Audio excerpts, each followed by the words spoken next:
It's time for America Outdoors Radio, the show that covers the outdoor scene across the U.S. of A. and the entire continent. Fishing, hunting, conservation, outdoor recreation, and great destinations. We cover it all every week. It's your country, your outdoors. Let's explore it together with your host, John Cruz. The Bassmaster Classic, that Super Bowl of bass fishing, wrapped up last Sunday in dramatic fashion in Greenville, South Carolina and Lake Hartwell. 54 of the best anglers in the world competed in this three-day competition, and in the end, Elite Series angler Jason Christie came out on top, weighing in 54 pounds of bass during the three-day event and taking home a $327,500 paycheck. Jason hails from Park Hill, Oklahoma, and is not only one of the most respected anglers on the professional bass fishing circuit, but also a genuinely nice guy. That's something I found out when I had dinner with him and his fiancée and several other bass pros, courtesy of Melissa Boudreau at Yamaha Marine during last year's Bassmaster Classic. This was a really tight tournament. Jason Christie and Kyle Welcher were actually tied for first place after day two, and Stetson Blaylock had a blazing hot start with a couple of 5-pounders on the third day to take the lead himself for a while.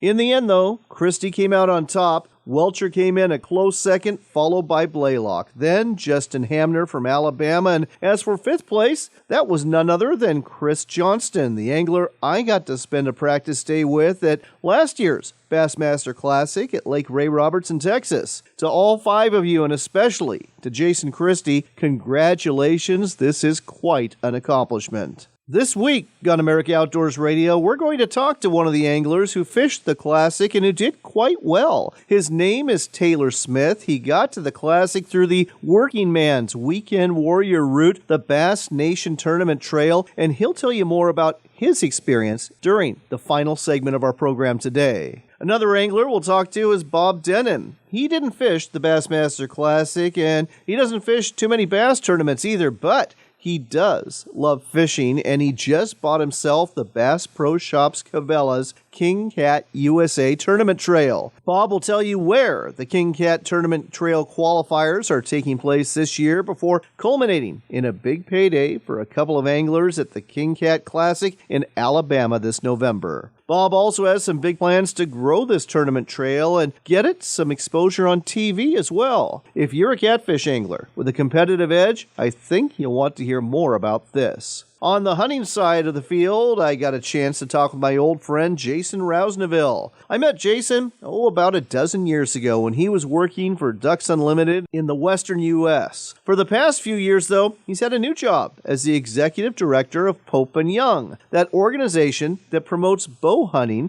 and keeps the records of all those animals submitted to their scores that were taken by compound, recurve, or longbows during archery seasons. There's quite a bit of interesting history to this organization, and there's a lot going on as of late, too. In addition to this, we'll let you know about some more sportsman shows going on around the country this week. Shows where they have seminars where you can learn about fishing, hunting, and in recent years, outdoors cooking. One of the outdoors cooking seminars often covered at these sportsman shows is Dutch oven cooking, and you know what? You don't have to go to a sportsman show seminar to learn about that today. We'll tell you about it right now.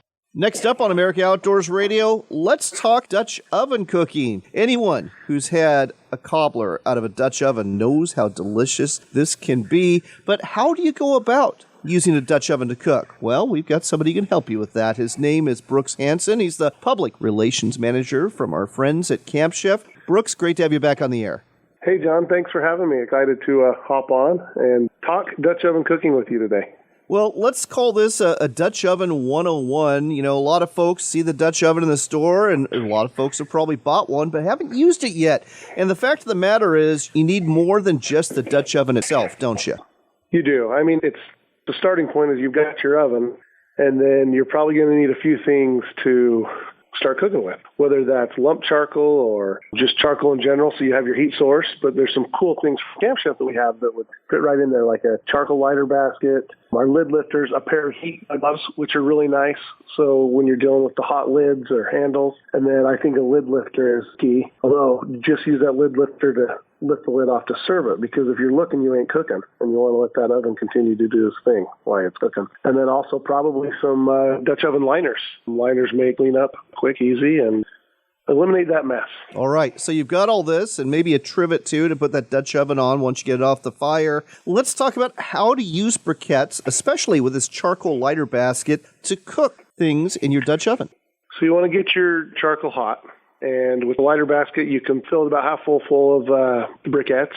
Then you're going to light it from underneath. There's an area where you can put some paper to get that fire started. And you do that over a fire pit or over a Dutch oven table, any fire-safe area. And then what you want to do is once those charcoal, that they start lighting, you're going to watch for the wispy flames at the top of the lighter basket. That means your charcoal is ready to go. And then you're going to dump it out into your fire pit or on your Dutch oven table or wherever your cooking surface is going to be. And then you can start organizing your briquettes. And so there's several different methods that you can hop online and see how you can regulate temperature, because every Dutch oven is going to be different depending on the size. If it's a 14-inch, it's going to require more than, say, a 10-inch. But usually what is really common in the Dutch oven world is the +2 method, meaning if I have 8 briquettes on the bottom to hold 350 degrees, I'm going to put 10 on the top, because I'm going to want to really heat that top to push the heat down. So if I've got 8 on the bottom, I go 10 on the top. If I've got 10 on the bottom, I go 12 on the top. That +2 is what's going to really even that heat. Well, let's talk about what's probably the favorite Dutch oven recipe for most folks. And that would be a fruit cobbler, whether it's a peach cobbler, apple cobbler, blueberry cobbler. How do you make this in a quick and easy way? Everybody loves a good cobbler. The cool thing about cobblers, and you talked about being intimidated, this is probably one of the easiest things to do on a Dutch oven. You can simply grab a cake mix and some canned fruit or some fresh fruit, whatever fruit you decide. You're going to just mix it together, throw it in the oven, and set it on your 350 degrees, whatever oven you're using, kind of regulate that with the briquettes that we just spoke with, and then you're just going to let it do its thing, and you're going to smell it. And this is my advice when you're cooking in a Dutch oven. If it smells done, it's done. If it smells burnt, it's burnt. If you can't smell anything at all, leave it alone. I love it. That is true Dutch Oven 101. All right. Give or take, I know we're not being exact here, but how long is a cobbler going to take to cook? I would say about 25 to 35 minutes, depending on ambient temperature outside and what your briquettes are doing. All right. I think we've got time for a really quick breakfast recipe. Anything come to mind? Oh, man, one of my favorite things to do in Dutch oven or cast iron is a breakfast frittata. Ooh. Super easy. Just take your Dutch oven. You're going to whisk up some eggs, scramble them, add a little bit of milk. You're going to chop up some peppers, onions, and then a meat, whether it's bacon, sausage, you're going to have some pre-cooked meat. Mix it all together in a bowl, dump it in the Dutch oven, put the lid on, and you want to bake that at about 300 degrees. And then, like I say, when you smell it, you'll smell it, lift that lid off, and you've got a perfect frittata. Oh, why do I always get so hungry every time I talk to you? All right, folks, there's some Dutch Oven 101 for you. And if you're looking for a Dutch oven or any of the accessories that Brooks just mentioned, you can find them at stores all over the place. Just look for Camp Chef products, and you can also find them online anytime at campchef.com. Again, Camp Chef, they're in all the big box stores, whether it be Bass Pro, Cabela's, Sportsman's Warehouse, and others, and they are also online at campchef.com. Brooks, thanks for sharing this with us. I think I'm going to break out my Dutch oven this weekend. Thanks, Sean. Have a good week. This portion of the show is brought to you by our friends at Henry Repeating Arms, and if you are looking for a job in the firearms industry, I've got good news for you. Henry Repeating Arms is hiring. They're actually one of the top 5 long gun manufacturers in the United States, and what I love about this company is that all of their firearms are made right here in America. They employ 550 people, and they work in Ladysmith and Rice Lake, Wisconsin, as well as Bayonne, New Jersey. If you want to find out about employment opportunities, they've got a whole bunch of positions available at these places, and if you want to find out more, go to the website, henryusa.com. That's henryusa.com, and check out the job openings that are available. You should also check out the entire lineup of firearms they have, too. There's over 200 models, and they're sure that you're going to want to have. So whether you're after a quality, rugged, and reliable and accurate shotgun or rifle that's made in the USA, or if you want to work for this family-owned company that makes all of its firearms right here in the USA, go to henryusa.com today.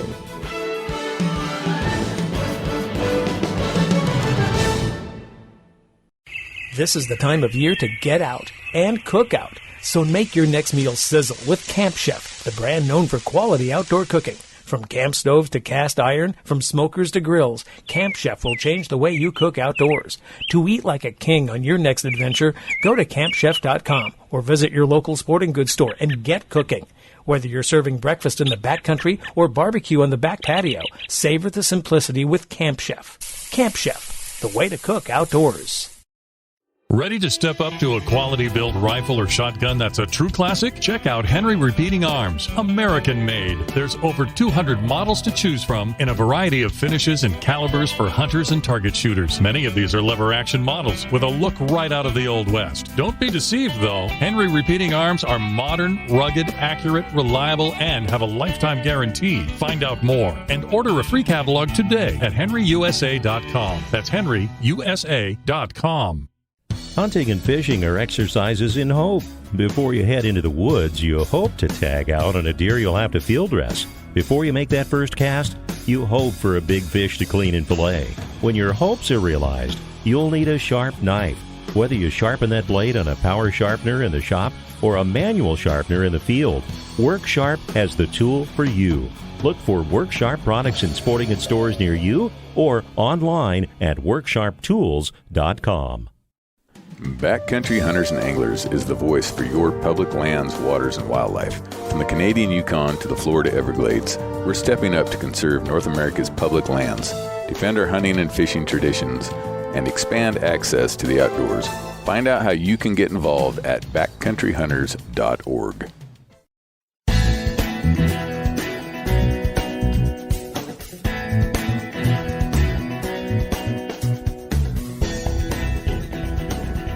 You're back in with America Outdoors Radio. I'm John Cruz. We've got Bob Denon on the line. He's coming at us from Youngstown, Ohio today. He is one of the new owners of the Cabela's King Cat Tournament Trail. Bob, welcome to the show. Thank you much. How are you today?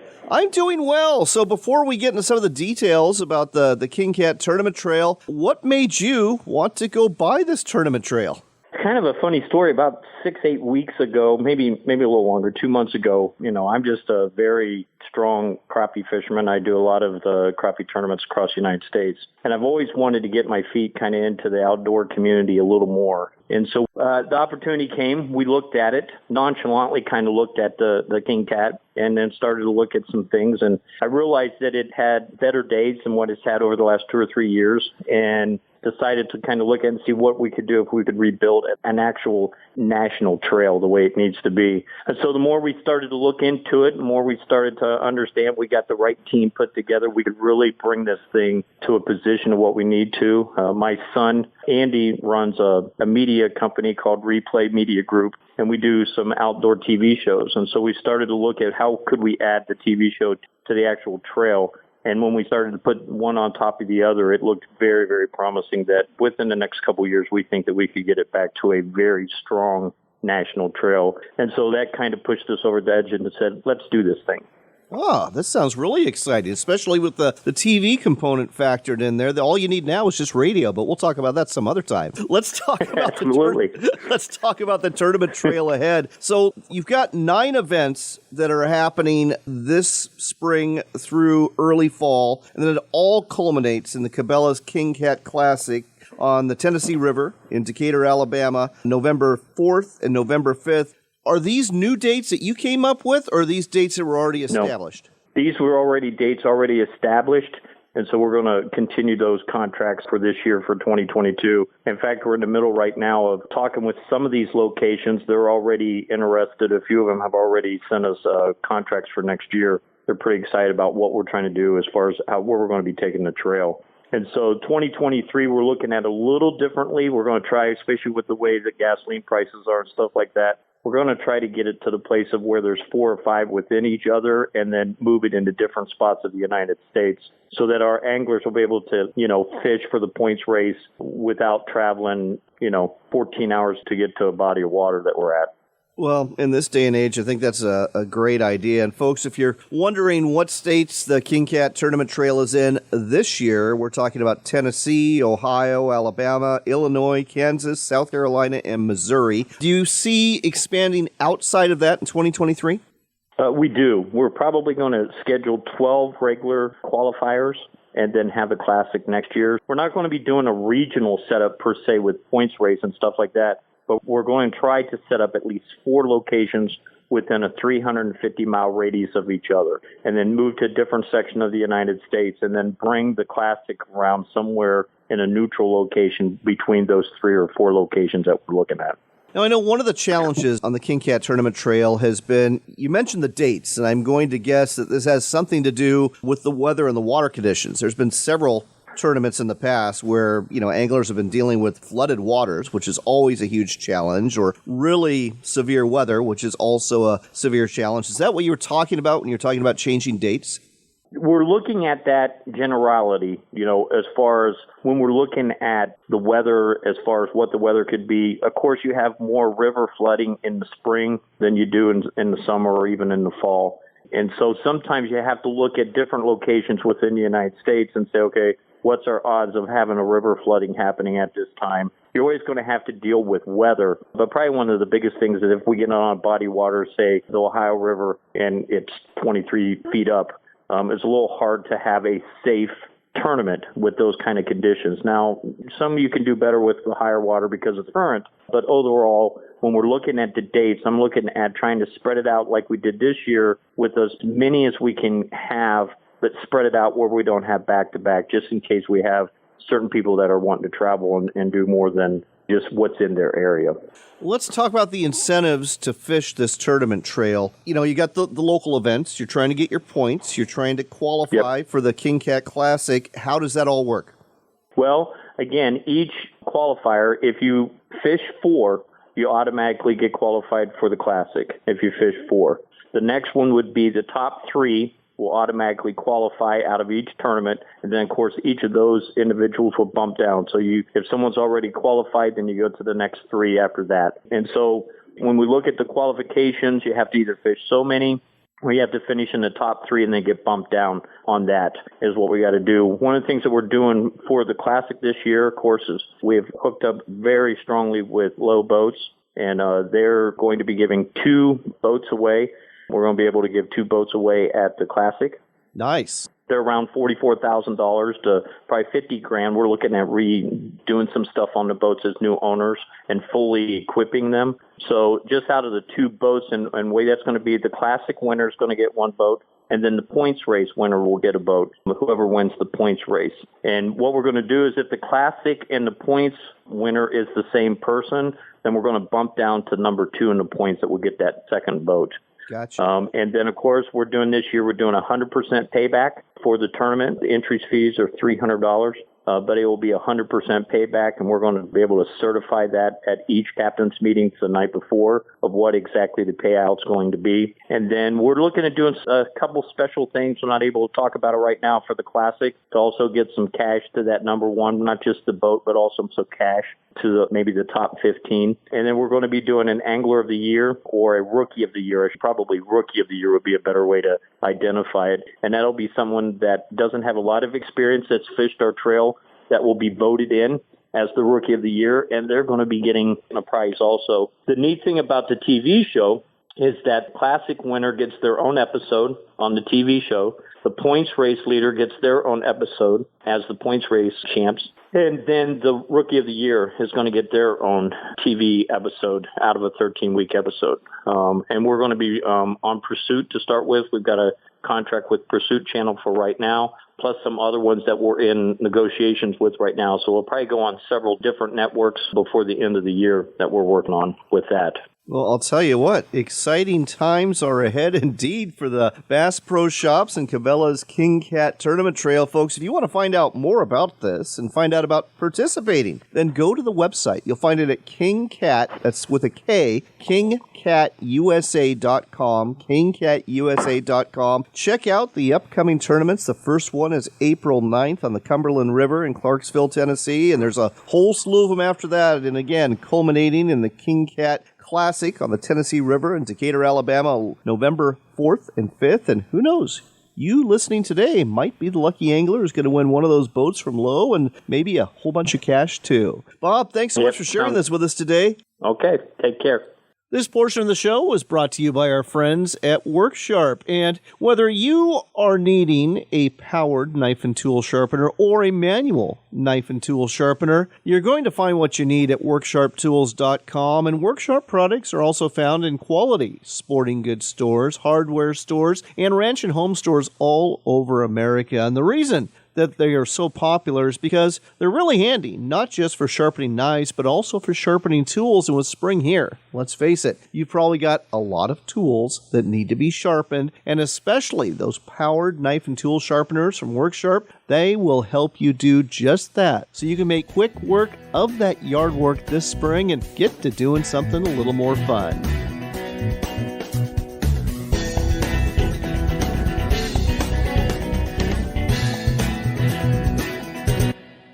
Come explore the Dalles in Oregon for outdoors fun. Hike amongst the wildflowers, bike our riverfront trail, or visit the Gorge Discovery Center where you can enjoy a live raptor display, or even check out our National Neon Sign Museum. But don't forget the fishing. We've got salmon, steelhead, bass, walleye, and monster-sized sturgeon waiting just for you. When the day is done, tell those tall tales at one of our wineries, breweries, or restaurants and plan your next adventure. Find out more at explorethedalles.com. Why book at Sportsman's Cove Lodge? Why is Alaska like no other place on Earth? It hasn't changed in thousands of years. From the way you get here on a float plane to the way you go out with the guides and the boats, it's just a professional experience. And I said, this is as good as it gets. I said, if you can't catch fish here, you can't catch fish anywhere. Your experience with us will leave you speechless. Book now at alaskasbestlodge.com.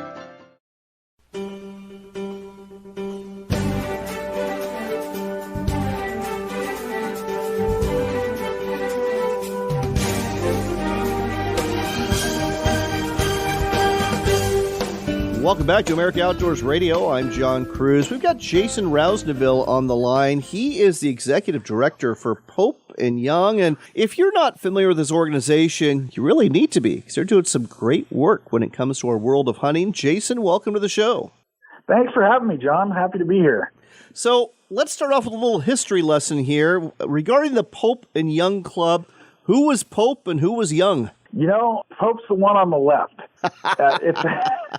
It's actually, you know, one of the things that I didn't know, and I've been a long-time bow hunter, I think a little over 30 years, is I'd kind of taken for granted that we'd always had bow season. And it turns out these were the guys who made it possible for us to have bow seasons throughout the country. So Saxton Pope and Art Young, who the club is named after, these are some of the original guys that went out specifically to prove that this was a legitimate means for taking big game. And Saxton Pope, he actually was introduced to archery by Ishii, who was, as most people know, the last, remaining wild Native American in the United States. And he wandered out of the woods in Northern California and wound up, Saxton Pope was working with him at the university and was just enthralled by this culture and, the aura of the bow and arrow. And it was just one of those things where it was just, I think the right people got connected with the right people, and it just kind of started from there. When did this all start? Are we talking the early 1900s? Yes, and then Pope & Young, our organization, was actually founded. We're in our 60th year right now. This is their 61st year. We just celebrated 60 years in Reno in July. Pope & Young, they basically became bow hunters, and they wanted to share bow hunting with the world, so they started this organization. And how did they actually lobby fish and game agencies to start archery seasons, which I understand 60 years ago were not a thing anywhere? Right. And so it wasn't actually Pope & Young that did the lobbying. They kind of started the revolution and started showing people, the possibilities. And then Pope & Young was actually founded in Washington State, the organization, and it was actually founded to present to fish and game agencies, here are some trophies that were taken with the bow and arrow. This proves it's a legitimate weapon to be considered in the fish and game regulations. And so that is actually how our records program began, was to legitimize this with fish and game agencies all across the country. And it's, worked very well. And, to this day, we do a lot of different things, but we're probably best known for our records program. I want to get into that in a minute, but before we do, question for you, if you know the answer, are there any states that don't have archery seasons at this point? Not to my knowledge. I believe we've got them all across the country. Well, job well done. In fact, our records were used to help get archery seasons established in Russia a few years ago. So I know not a lot of people are going to Russia right now, but no, not so much. But that's just fantastic that this organization was able to do that. That's quite an accomplishment. Now let's turn to the record keeping, because when it comes to scoring your head and your horns, people, I think, get confused between the Pope and Young score and the Boone and Crockett score. Why don't you tell us the difference? You bet. So in most cases, the Boone and Crockett score and the Pope and Young score are going to be the same. In fact, we have a memorandum of understanding that if our scorers do it, they'll accept that, and vice versa. So if you want to get something scored for Pope and Young, you can either call a Pope and Young official measure or a Boone and Crockett official measure. And there are a few differences.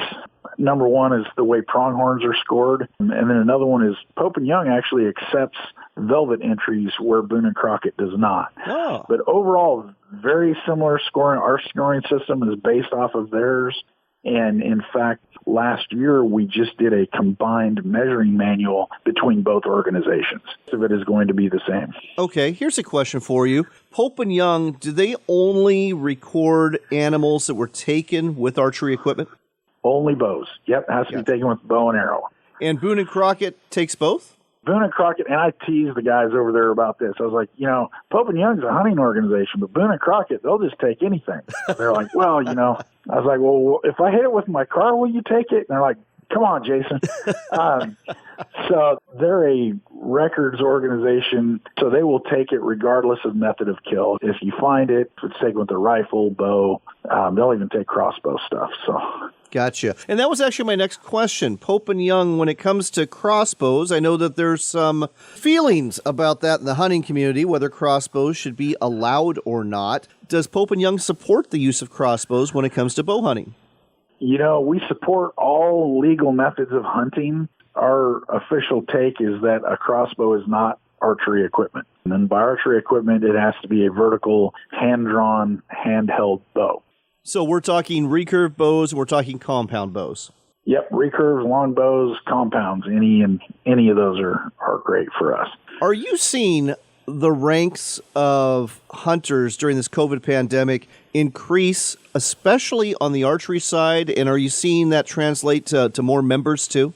Yeah, we've noticed that. You see that across the industry. A lot of people are taking up hunting, taking up fishing, and archery is one of those things that you can do. A lot of folks can do it in their backyard. If you've got 20, 30 yards of distance in your backyard, you can actually practice fairly consistently with a bow. You don't have to shoot out 60, 70 yards to have fun and enjoy it and kind of perfect the art of archery. So we are seeing that. Our membership, it's hard to say if it's that or some of the other changes that we've been making have been having a difference, but we have seen an increase lately.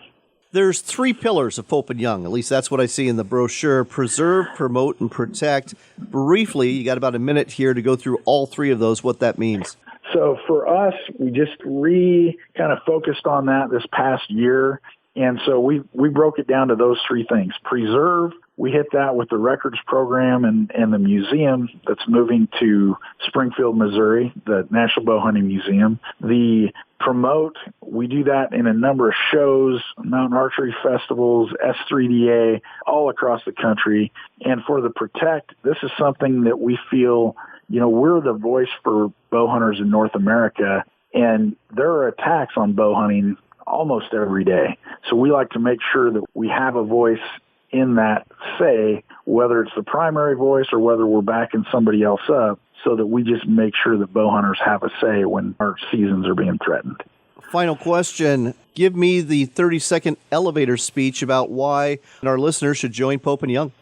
It's a great organization. It's one of those things where you have the ability to come into Pope and Young, and even if you're fairly new at archery or bow hunting, you have the ability especially at our conventions, to sit down with the legends of the industry. You can sit down with Jack Frost, Chuck Adams, folks like that who have been there and done it, and they're just so approachable. So I think that's one of the big things. The other thing is that we're literally the only organization looking out for bow hunters right now, and we've been doing it for 60 years. So if you're a bow hunter, even if you don't have that record book animal yet, you can still be a member. You can still join, support bow hunting while we're supporting you.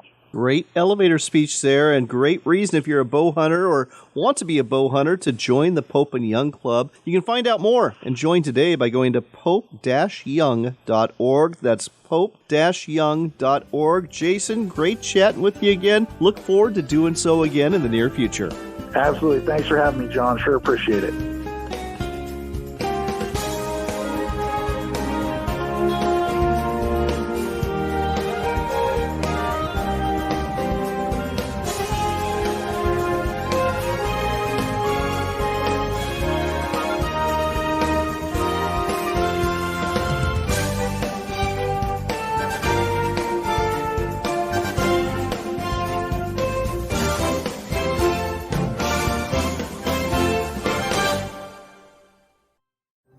We love our children. We protect them. We guide them. We prepare them for life in the world. With all that we do from deep in our hearts, we cannot control all things. Life-threatening illnesses and disabilities affect far too many of our children each year. While we cannot change the circumstances, we can make dreams come true. Dreams to provide hope, to provide spiritual healing and strength, to provide moments of happiness and relief in the darkest of times. We can give a glimmer of light and hope in a time of darkness and despair.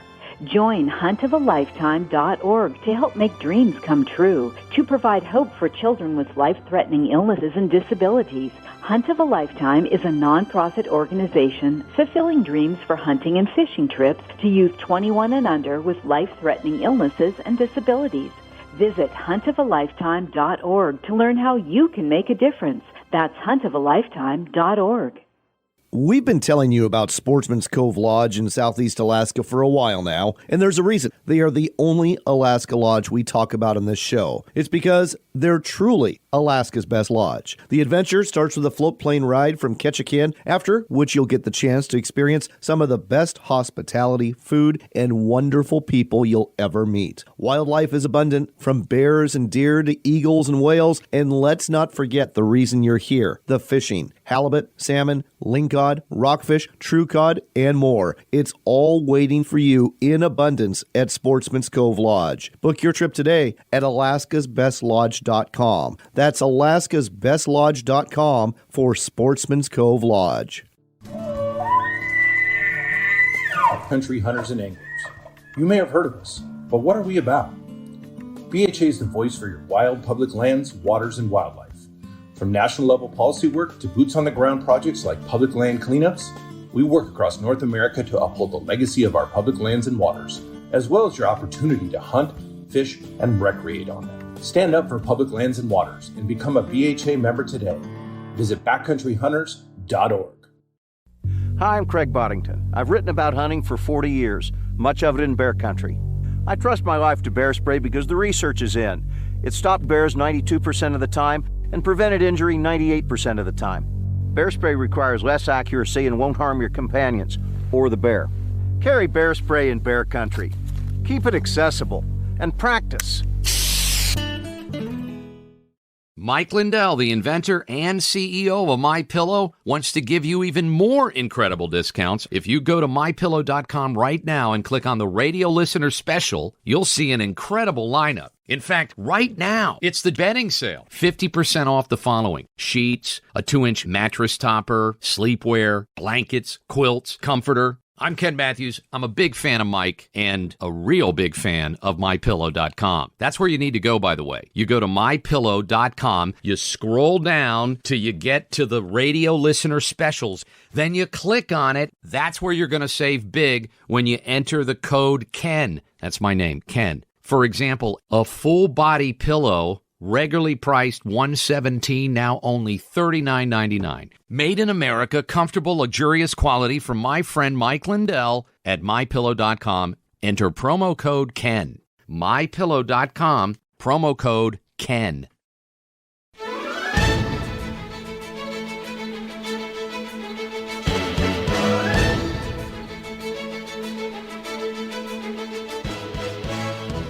Next up on America Outdoors Radio, I want to introduce you to Taylor Smith. Now, if you tune into our regional show, Northwestern Outdoors Radio, this name's going to sound familiar because we interviewed Taylor on that show a couple of months ago because he got second place in the Bass Nation Championship, earned himself a berth at the Bassmaster Classic, and now Taylor is driving home from the Bassmaster Classic that was held last weekend at Greenville, South Carolina and Lake Hartwell, and he's got a big smile on his face because he's got a $21,000 paycheck for coming in 8th place. Taylor, congratulations. Hey, thanks, John. I appreciate it. Yeah, we're about 6 hours into our 37-hour drive home, so we're trucking away here. And you're pulling a boat the whole way, too, aren't you? Yeah, that's right. We're hoping to not hit too much weather. Past the tornado warnings, and we're heading towards snow. Oh, my gosh. Well, it's going to be a long drive, but like I said, you've got to be in a good mood. This is actually your second Bassmaster Classic. You've done it both times through the Bass Nation, and I want to briefly talk about that because most of the 54 anglers that are at the Classic, they're full-time Elite Series anglers that do this all the time. Other ones are ones that fish the opens, and they're fishing a lot of those, trying to earn a berth to the Classic. But there's only 2 or 3 of you that come up through what they call the grassroots working man's weekend warrior Bass Nation circuit, isn't there? Yeah, that's right. It was crazy, John. I stood in front of a huge stadium yesterday and said just that. Everyone watching me there, I had something in common with, and that was I was going to work today. Right. Most of those guys were heading to the next tournament, but I was logging into the computer to work remotely today, and I'm doing that today. So, yeah, the Bass Nation is an awesome opportunity for, just the regular guy who has a normal day job, but still has a passion and wants to compete at the highest level. It gives them an opportunity to do that. It's not easy to qualify through the nation. I've been lucky, really fortunate to do it twice, but it's a way to do it, and it's so much fun. I highly recommend it to anyone who has those aspirations. Now, you live not far from Spokane in eastern Washington. What is your day job? Yeah, so actually Progressive Insurance is sponsoring the Elite Series Angler of the Year this year, and Progressive is my employer, has been since the day I graduated college. I've worked there for 14 years. They sponsored me to go to the Classic, and so I manage a business group for Progressive Insurance, and I love it. Well, I mean, you did absolutely fantastic getting 8th place out of 54 anglers, and you nearly caught the biggest bass of the tournament. That would have given you a nice additional paycheck. Tell our listeners about this. Yeah, that's right. I mean, it was crazy. It was about mid-morning on the last day of the Bassmaster Classic. I probably had about 10 pounds. And I was on a Strike King Ocho for schooling fish, which is rare because it's March, early March. I never fished for schooling fish in March, but I found this group of fish that was schooling on shad, and I was throwing that Strike King caffeine shad, actually, to catch them. And a 3-pounder was chasing it to the boat, and I paused it, and the 3-pounder turned away, and I saw this mouth of this 6'11" come up and about 15 feet in front of the boat, eat my caffeine shad. My heart was racing. Day 3 of the Bassmaster Classic, for that to happen, it was pretty surreal. So, yeah, it was an intense moment. My observer, you have an observer every day at the Classic. My observer was a high school angler, and he was just freaking out. I was running around the boat trying to land that thing. It was pretty chaotic. I think I got video on the GoPro, so we'll see. I'll have to chop it up and see if I can find it. It was really neat, yeah. Oh, 6 pounds, 11 ounces. What a bass, and just 1 ounce short of the Phoenix Boats Big Bass, which would have given you $2,500. But it sure did help you get up in the standings on day 3, didn't it? Oh, absolutely. Yeah, I culled a 2-pounder. So, yeah, it was a 4.5-pound cull. So, I probably would have had roughly 13 pounds and ended up with 17.5. So, yeah, 100%, John. Yep. So I've got to ask you, this is your second Bassmaster Classic, and you just did fantastic on the second one. What was your confidence level? Again, you're going up against some very recognizable names, Brandon Pollinek, Gerald Swindle, Seth Feider, Jason Christie, who actually won it all this year. And here you are, again, just a weekend warrior, working man that managed to get in there through the Bass Nation. I mean, you definitely showed them, but did you have that confidence going in that you could do this? That's a good question. Okay, so I guess I do have the confidence that I can compete with those guys. It's just because of the amount of time I've spent on the water. But for this tournament, my pre-fish wasn't very good, and so I didn't have a lot of confidence going into this particular tournament. When I found myself on day 3, parked at the dock with the final 25 anglers, I was between Steve Kennedy and Gerald Swindle. And that can be a little intimidating, I guess, but I really did a good job of just taking in the moment, and it was such a blast. So to answer your question, I really do think, especially in the Northwest, you look at the Northwest anglers, and they don't have a close quarters, big tournament circuit to fish. Right. That can get you to the Classic like the Opens. And so you have a lot of people stay home and do the local derbies, and they don't move on to bigger and better things because of the venues. And what it creates is a lot of really, really talented local Northwest anglers competing against each other. And I think there's as many talented guys from up there as anywhere in the nation, to be honest with you. And you see that at the Classic. You had 3 guys, Joey Nania, myself, and Brandon Polinick, all from within about 30 miles of each other, fishing at the Bassmaster Classic. Well, there you go. And I'll ask you the same question I asked you the last time I had you on the air. I mean, you competed at such a high level here. Are you going to go pro at this point, or are you going to stick with the day job? I've been asked that a ton of times the last couple of days, and it's a good question. You know, there's a lot to consider there, but what I'll say is I'm a little bit risk adverse. I guess, put it lightly, I like the thought of kind of knowing what 10 years down the road looks like financially, and, you know, having a steady job. I'm a progressive. I kind of have a little control over that, whereas if you just drop everything and go fish professionally, there's a little bit more risk. And so I don't think that I'm going to try to go pro. The other thing is, you know, other life things get in the way of that. My wife, Michaela, is battling some health issues right now, and my focus solely right now after the Classic is on her and being there for her. And so not right now. You never know what the future holds, but at this point, I'm going to keep doing what I'm doing. I think that's a great answer. Spoken like a man in the insurance industry, but also spoken like a man who loves his wife. And I'll be praying for your wife, and I know our listeners will too, as she continues to battle these health issues. Again, though, congratulations on doing so well, especially, you know, coming up through the Bass Nation, competing against, 54 anglers, the best that are out there, and coming out 8th place, bringing home a check. That's a lot to be happy about on the long drive home, Taylor. Thanks, John. Yeah, it makes the 37, 38 hours a lot better, I'll tell you that. So couldn't be happier, man. I'm really grateful, and I appreciate you having me on your show. You betcha. Safe travels. We'll catch you again soon, Taylor. Okay, thanks, John. In other news, we've got good news out of the state of Virginia, where the House and Senate have approved a bill that will let hunters actually hunt on Sundays. This was something that's been prohibited for years for religious reasons and norms back in the day, and they finally got the votes to do this, and Governor Glenn Youngkin is expected to sign this into law, and not only deer hunters, but duck hunters and turkey hunters and others who enjoy hunting in the Old Dominion state will get the chance to do so on Sundays. And this is actually really good news because, let's face it, most people work during the week, and if you're trying to recruit new hunters into the sport, getting them out on the weekend is a great way to do it. Organizations like our friends at Backcountry Hunters and Anglers and Delta Waterfowl, among others, are very happy about the passage of this bill. We may be hitting the middle of March, but there's still some sportsman shows going on around our great nation. That includes the Central Oregon Sportsman Show that's happening this weekend at the Deschutes County Fairgrounds in Redmond, Oregon. Later this week, you've got the Bighorn Outdoor Adventure Show happening for the first time in 2 years in Spokane, Washington at the Fair and Event Center. That'll be March 17th through the 20th. That same time frame, from the 17th through the 20th, is when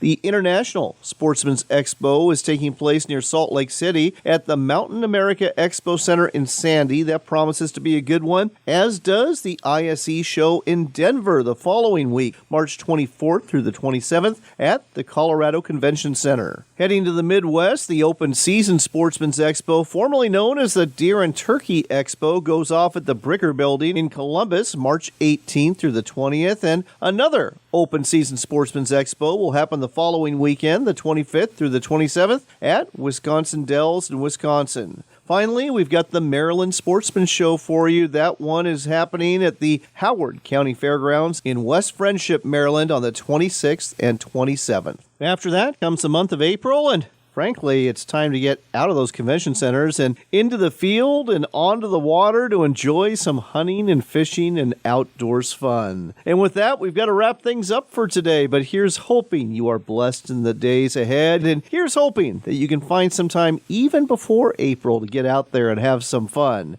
After all, it is your country and you're outdoors, so get out there and enjoy it.